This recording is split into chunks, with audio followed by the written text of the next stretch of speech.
Hello दोस्तों, स्वागत है आपके अपने यूट्यूब चैनल स्टडी पॉइंट्स में। तो आज आपकी क्लास होने वाली है इलेक्ट्रीशियन थ्योरी फोर्थ सेमेस्टर जो कि सेकेंड ईयर की है।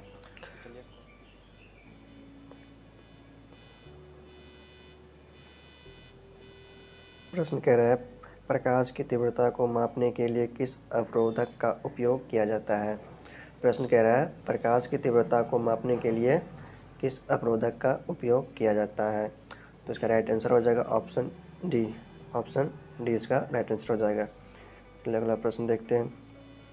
अगला प्रश्न है, सिलिकॉन सेमीकंडक्टर डायोड किस कोड को इंगित करता है।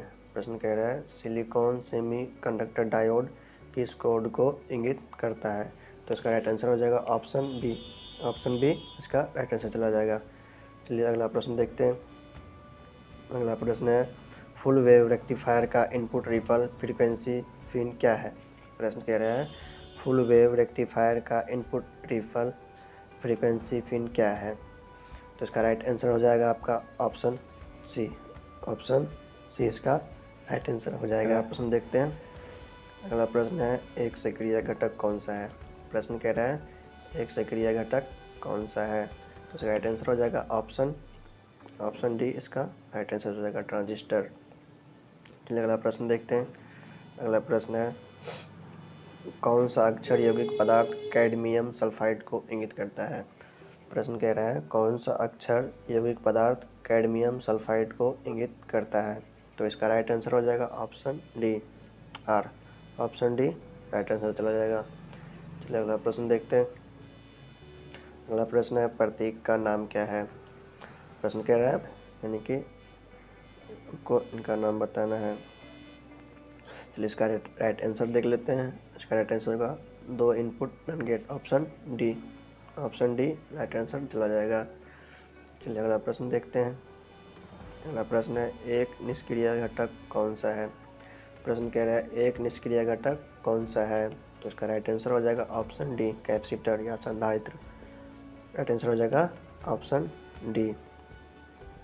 चलिए अगला प्रश्न देखते हैं। अगला प्रश्न कह रहा है, डिवाइस सिंबल का नाम क्या है। प्रश्न कह रहा है, डिवाइस सिंबल का नाम क्या है। तो इसका राइट आंसर हो जाएगा option C. Option C right answer चला जाएगा डायक। चलिए अगला प्रश्न देखते हैं। अगला प्रश्न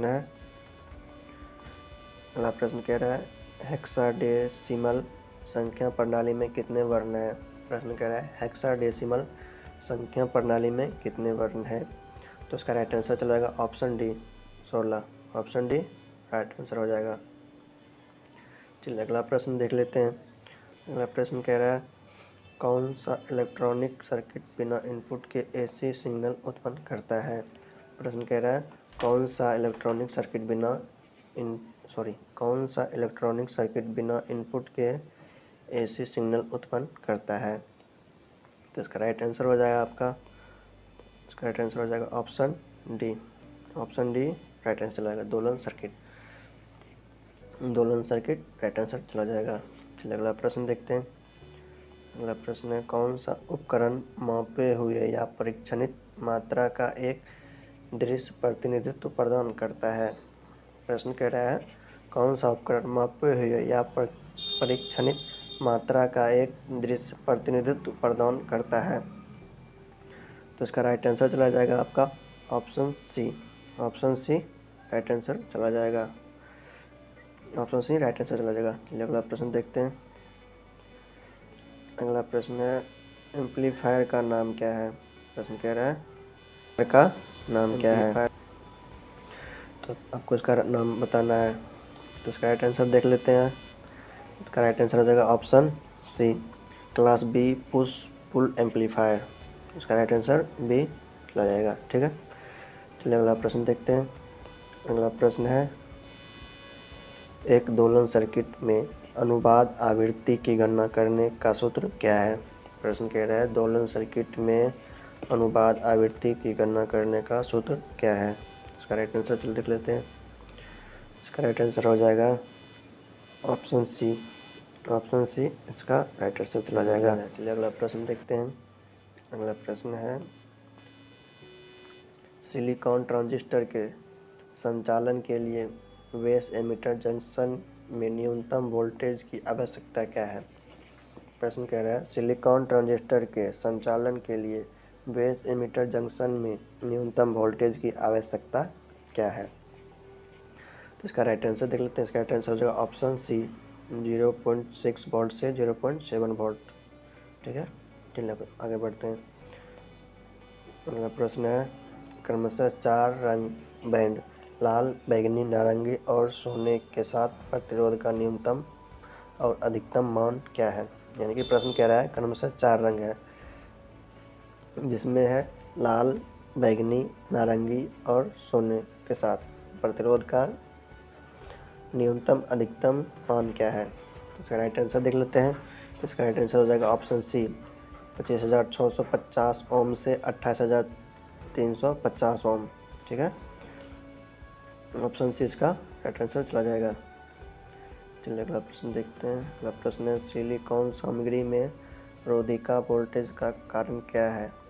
प्रश्न कह रहे हैं सिलिकॉन सामग्री में रोधिका वोल्टेज का कारण क्या है। इसका राइट आंसर चला जाएगा आपका ऑप्शन ए कम परमाणु संख्या यानी कि lower atomic number. Option A right answer चला जाएगा। ठीक है, चलिए अगला प्रश्न देखते हैं।